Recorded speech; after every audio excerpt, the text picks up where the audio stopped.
Bismillahirrahmanirrahim. Assalamualaikum warahmatullahi wabarakatuh.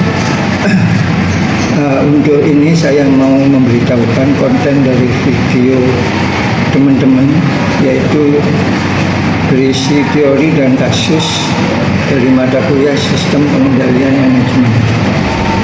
Jadi konten yang akan diajukan oleh mahasiswa ini merupakan tugas dari salah satu mata kuliah Sistem Pengendalian Manajemen. Saya menekankan lebih banyak kasus. Dari kasus yang ada mungkin berkaitan dengan pengendalian. Nah, dari situ mahasiswa materi kasusnya diambil dari fakta, terutama diambil dari konten-konten YouTube, Instagram, dan lain.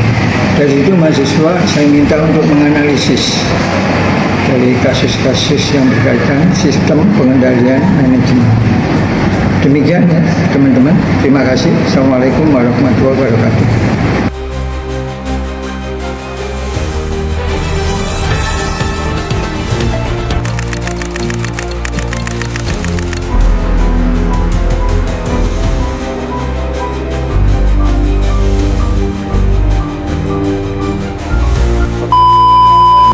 Assalamualaikum warahmatullahi wabarakatuh.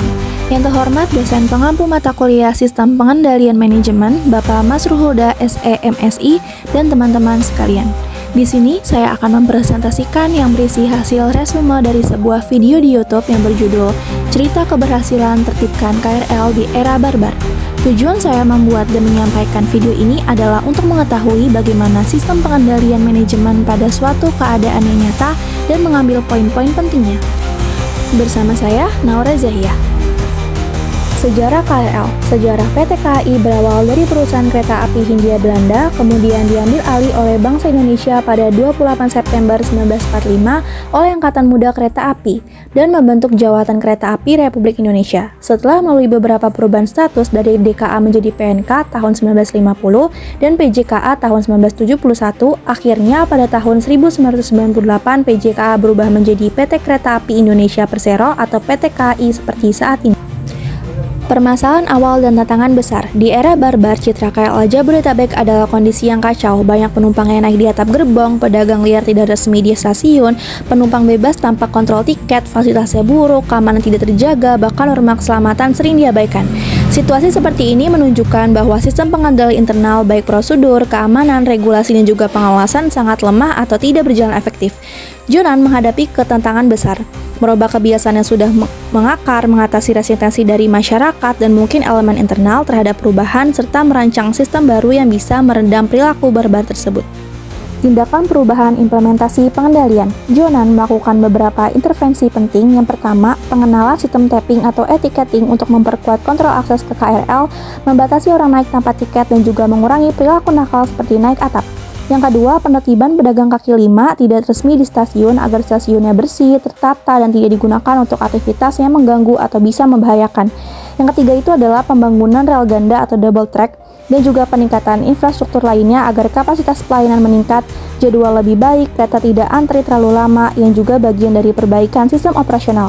Yang terakhir itu adalah perubahan pada manajemen sumber daya manusia, memberikan pelatihan, meningkatkan insentif gaji atau take home pay kepada kepala stasiun atau penjaga perlintasan, mengubah budaya kerja dari toleransi terhadap ketidakteraturan ke pengendalian mutu dan juga disiplin. Kemudian kita akan kaitkan ke sistem pengendalian manajemen. Kalau kita tarik ke teori pengendalian manajemen, kisah ini menunjukkan bahwa pengendalian manajemen efektif itu terdiri dari 4 elemen utama. Yang pertama adalah standar juga kebijakan, kayak akses tiketnya, kebijakan penertiban, dan juga standar layanan. Yang kedua itu adalah pengukuran juga monitoring, data penggunaan tiket, inspeksi, dan juga survei pelanggan. Yang ketiga adalah tindakan korektif dan juga responsif, kayak penerbitan, perbaikan infrastruktur, dan juga pelatihan SDM. Yang terakhir itu adalah lingkungan kontrol dan juga budaya, kayak norma baru penumpang, budaya kepatuhan, dan juga etika dari petugas. Kesimpulan yang dapat kita tarik dari kisah ini adalah komponen pengendalian yang kuat diperlukan. Sebuah sistem pengendalian manajemen bukan hanya bergantung pada satu jenis kontrol saja, kayak cuma prosedur atau hanya teknologi. Jonan ini membangun kontrol formal, kontrol teknis, dan juga kontrol kultural secara bersamaan.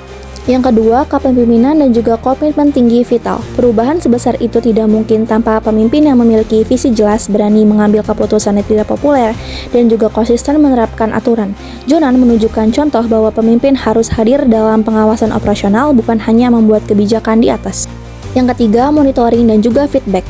Perlu sistem pengukuran atau peringatan agar penyimpangan dapat dideteksi dan tindakan korektif segera dilakukan. Contohnya, penggunaan sistem tiket otomatis, inspeksi atas kios, tidak resmi, dan juga perbaikan infrastruktur.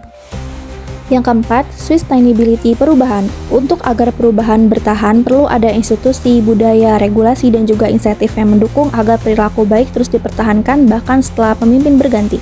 Nah, yang terakhir adalah manajemen perubahan atau change management. Transformasi bukan hanya teknis tetapi melibatkan pengelolaan resistensi, pedagang, kebiasaan masyarakat, dan juga pihak internal KAI, komunikasi, pelatihan, dan juga pemberian insentif dan mungkin saksi.